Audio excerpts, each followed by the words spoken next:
Next gen நேயர்களே அனைவருக்கும் வணக்கம். நான் உங்கள் ஸ்ரீ சுபம் ஜெயக்குமார். நேயர்களே, மக்களுக்கு பலதரப்பட்ட கேள்விகள். எப்பொழுதும் நல்ல விஷயம் நடக்கும்.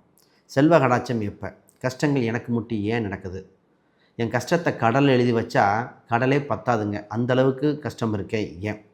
உறவுகள் வகையில், சொந்த பந்தங்கள் வகையில், கல்வி ரீதியாக, வேலை செய்யும் இடத்துல, புது தொழில் தொடங்கலாமா வேண்டாமான்னு என்ற ஒரு சிந்தனை இருந்துகிட்டு இருக்குது. வேலை போயிருமோன்னு பல பேர்த்துக்கு. சார், ஒரு சில இடம் வீடு சொத்து வாங்கியிருக்கோம், அது தற்காத்துக்க முடியுமா? கடன் என்ற ஒரு மிகப்பெரிய நோய் வாட்டி வதைக்குதே, அதை பற்றி என்ன? இதை விட முக்கியமாக உறவுகள் எப்படிங்க இருக்கும்? ஏன்னா கணவன் மனைவி இருக்கின்ற உறவுகள் எப்படி? புதுசாக திருமணமாகிறவங்களுக்கு அது ஒரு ஸ்டேஜ்.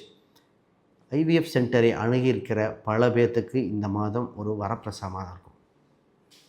இந்த மாதம் தாங்க உலகில் பல மாற்றங்கள் நடக்கும். என்ன நடக்குதுன்னு பார்ப்போம். முதல்ல ஆடி வெள்ளி, ஆடி செவ்வாய்க்கிழமை ஒரு இதாக இருக்கும்.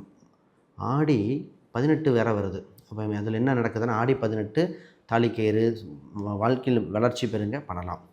கிரகணம் வருதுங்க, 2 கிரகம், சூரிய கிரகம், சந்திர கிரகம். அப்போ இதை மைனஸ் இன்ட்டு மைனஸ் ப்ளஸ்ஸாக்க வாய்ப்பெண்ண, அதையும் பேசிடுவோம். சரி, இதில் ஆடி அமாவாசை திதி கொடுத்து விதியை மாற்றும் வல்லமை படைத்தது. திருமண பந்தங்கள் பார்த்திங்கன்னா, இந்த காலகட்டத்தில் வரலட்சுமி நோம்பி வேறு இறுதியாக வருது. அதில் ஒரு நல்ல விஷயங்கள் பண்ணிக்கலாம். இந்த மாதிரி ஒவ்வொரு விஷயத்துக்கும் இந்த வருடம் நமக்கு ஒரு டேர்னிங் பாயிண்ட்டாக இருக்கிறது தான் முக்கியம். அப்போ ரொம்ப நாளாக ஏங்கிட்டு இருந்த விஷயத்தை பார்த்துருவோம். இதில் நிறைய பேர்த்துக்கு ஒரு கேள்வி இருக்குது. நம்ம நடந்துருமா, சாதிச்சிருவோமா, சறுக்க விட்டுருவோமா? வெளிநாடு சம்மந்தப்பட்ட விஷயத்துக்கு நிறைய பேர், இடம் வீடு சொத்தை பற்றி பேசிகிட்டு இருந்தோம். வேலை தக்க வைக்கிறதுலே பல பேர் போராடிட்டுருக்காங்க. நோய் என்ற ஒரு மிகப்பெரிய ஒரு விஷயத்தையும் பார்ப்போம். ஆக மொத்தம் இந்த மாதத்தில் பல மாறுதல் ஏற்பட போது உங்களுக்கு சக்ஸஸ்ஃபுல்லாக இருக்கும். ஜெயிக்கக்கூடிய காலகட்டம் வந்தாச்சுங்க. நிச்சயமாக கண்ணும் கருத்துமாக பாருங்கள். ஒரு சில விஷயங்கள், தெரியாத விஷயங்கள்லாம் கீழே கமெண்ட் பண்ணுங்கள். நிச்சயமாக அந்த விஷயத்துக்கு உண்டான பதிலும் கமெண்ட்லேயும் கொடுக்குறேன், அடுத்த வீடியோ கொடுத்துட்ருக்கோம். முதல்ல வாங்க வீடியோக்குள்ளே போகலாம். கன்னிராசி அன்பர்கள், கேள்வியே இதுதான். ஒவ்வொரு நாளும் நம்பிக்கையோடு எந்திரிக்கிறோம். ஏன் அந்த நம்பிக்கையோடு தூங்க மாட்டேறோம்? எங்களுக்கு மட்டும் ஏன் இப்படி சோதனை? கண்டகச்சனி ஏதோ கூட இருந்துட்டு போகுது. வாழ்க்கைக்கு அடிப்படை ரெஸ்பான்ஸ் தேவை இல்லையா? கஷ்டங்கள் கவலைகள் மாறும் காலம் எப்பொழுது? அதற்கு விடிவு காலம்தான் இந்த ஆகஸ்ட் மாதம். இதில் நடக்கின்ற மாதத்தில் நிறைய நல்ல விஷயங்கள். உங்கள் ராசிக்கு 11ஆம் இடத்தில் சூரிய பகவானும் குரு பகவானும் இருந்து வாழ்க்கைக்கு ஒரு திருப்பு முனை ஏற்படுத்துகிறார். 10ஆம் இடத்தில் இருக்கின்ற செவ்வாய் பகவான் பல மாறுதல் ஏற்படுது. அதாவது கெட்டவன் கிட்டிடும் ராஜயோகம்னு சொல்லுவோம். ஏன்னா இது ராகுவோட சாரத்தில் நின்று, இந்த ராகுவோட எல்லாம் மறைவு சார்ந்து வரும்போது ஒரு மாற்றத்தை ஏற்படுத்துகிறோம். விடியலை நோக்கி தயாராகுங்கள். அதை பார்ப்போம். முதல்ல இந்த கன்னிராசி தன்னம்பிக்கை மிக்கவங்க, பர்ஃபெக்ஷனிஸ்ட். எந்த ஒரு விஷயம் செஞ்சாலும் பர்ஃபெக்டாக இருக்கணும், அவ்வளோ நேர்த்தியாக செய்யக்கூடியது. இந்த ராசி அன்பர்கள் செய்து ஒரு சில விஷயங்கள் செஞ்சால் அது அவ்வளோ பல வருடத்துக்கு புலமையாக இருக்கும். பொதுவாக இவங்க புகழ் பெறுகிற காலகட்டம் பலது இருக்கும். ஜாதகம் மட்டும் கொஞ்சம் ஒத்துழைப்பு கொடுத்தா மிகப்பெரியதாக இருக்கும். நம்ம முன்னாடி இப்போ காலம் சென்ற பாக்கியராஜ் அவர்கள் பார்த்திங்கன்னா இதை கன்னிராசியாக வருவார். கன்னிராசியில் பல புகழ்பெற்றவங்க இருக்காங்க. சினிமா துறையிலிருந்து பேங்கிங் செக்டர் ஆடிட்டிங் வரைக்கும். இப்பொழுது நல்ல நேரத்தை பார்ப்போம். ஃபஸ்ட்டு நல்ல விஷயம் தெரியுங்களா? மன தெளிவு பிறக்கின்றன. மனதில் இருந்த குழப்பங்கள் மாறுகிற காலகட்டம் வந்தாச்சு. மனக்குழப்பத்துக்கு ஃபஸ்ட்டு பார்த்திங்கன்னா இந்த சில காலம் முன்னாடி வரைக்கும் வாழ்வோமா இல்லையா, ஏன் எங்களுக்கு மட்டும் குழப்பங்களாகவே இருக்கு, செய்யலாமா வேண்டாமா, ரிஸ்க் எடுத்தால் மாட்டிக்குவோமா, நான் அப்படியே மாறியாச்சு. மனக்குழப்பம் வருகிறது. ராசி அன்பர்களுக்கு மிகப்பெரிய குடும்பத்தில் ஒரு முக்கிய முடிவு எடுக்க வேண்டிய சூழ்நிலை.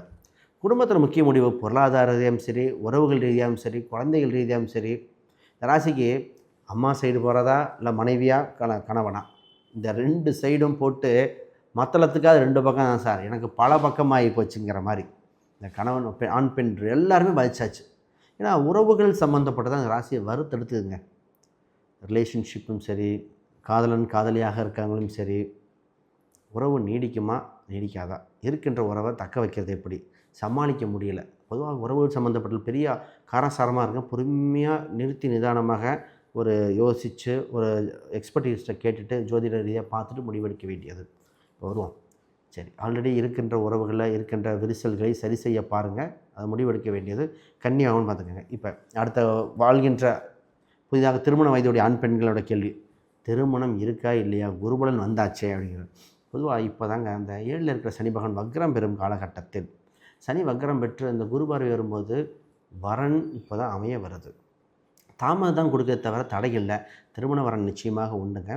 ஆல்ரெடி பார்த்த வரனே திருப்பி வரலாம். வயது வித்தியாசம் கொஞ்சம் ஏதாவது ஏற்றத்தாழ்வுகள், ஒரு சில நேரத்தில் பெண்களுக்கு கூட கொஞ்சம் வயது வரலாம். நான் ஒரு பெண்ணுக்கு சொன்னேன், உங்களோட வயது குறைவாங்க. அவங்க அந்த பெண்ணோட 11 நாள் சின்ன பையன் தான் கல்யாணம் பண்ணாங்க. ஏன்னா அது அப்படி தான் அமையும். இது மாதிரி சின்ன ஒரு டிஃப்ரென்ஸ் இருக்கிற மாதிரி. பொதுவாக திருமணம் பார்க்கும்பொழுது சம்பளம் அதெல்லாம் பார்க்குறீங்க. நான் சொல்கிற ஒரு அட்வைஸ், அந்த ஜாதகத்தில் அந்த வசியம் உண்டா?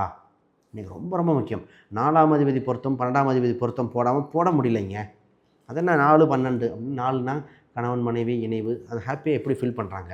12ஆம் இடம் தான் 6னா டைவர்ஸ், அதுக்கு நிவர்த்தி ஸ்தானம். அது எப்படிங்க போகும், சமாளிக்கக்கூடியது, லைஃப்பில் நீடிக்குமா? கணவன் மனைவியாக வாழ்ந்து குழந்தையோட குடும்பத்தோட சொத்து சுகமாக அடுத்தடுத்த பரிணாமத்தை நோக்கி போகணும். வேலை வாய்ப்புகள் எல்லாத்தையும் பார்க்கணும். இப்போ இந்த மாதிரி பார்க்கணும்.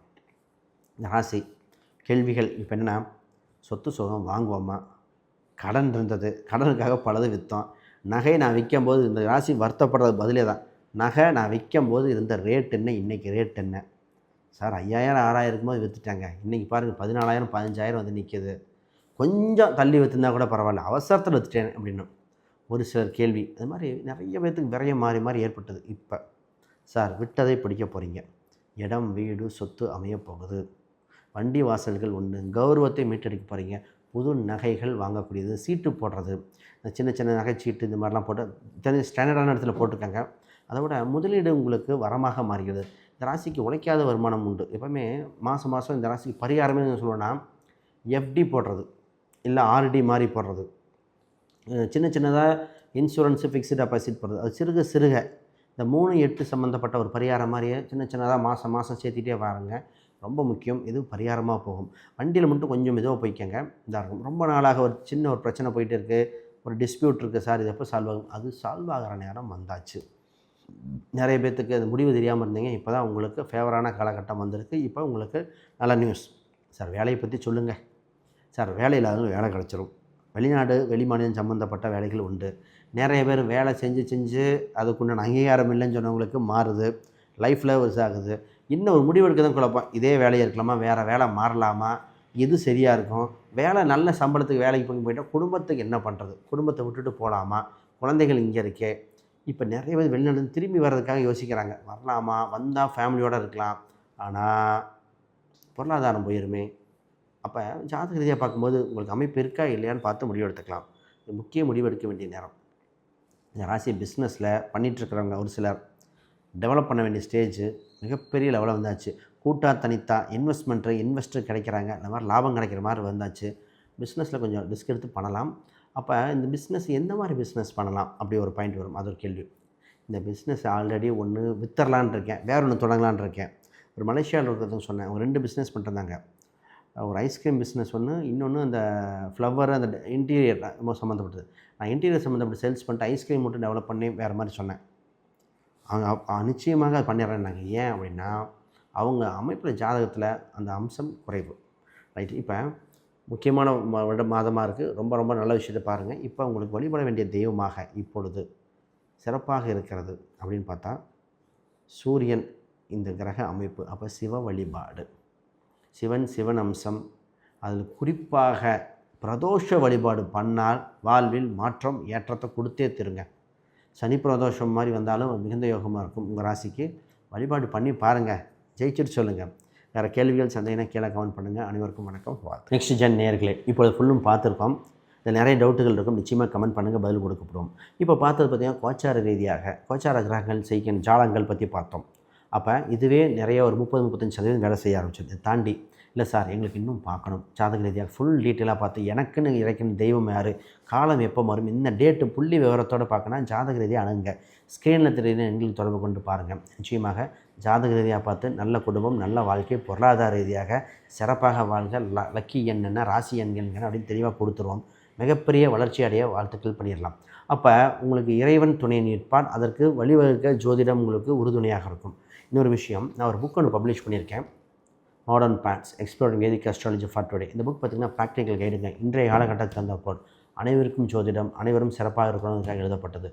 வளர்ச்சியை கொண்டு வரக்கூடிய அமைப்புகள் வந்திருக்கு. இந்த புக்கை வாங்கி படித்தா நீங்களே உங்களுக்கு ஜாதகம் பார்த்துக்கிற மாதிரி விடிவு காலம் ஏற்பட்டுரும். இந்த புக்கை படித்து நீங்கள் பல பேர்த்துக்கு கிரகங்கள், கிரக சூட்சமங்கள், ராசி தத்துவங்கள் அப்படி அருமையாக இருக்குது. இதை பயன்படுங்க. இதை தாண்டி உங்களுக்கு ஜாதகம் பார்க்கணும் கான்டாக்ட் பண்ணுங்கள். வேறு கேள்விகள் சந்தேகம்னா கமெண்ட் பண்ணுங்கள். இறைவன் உங்களுக்கு துணை நிற்கட்டும். அனைவருக்கும் வணக்கம், வாழ்த்துக்கள்.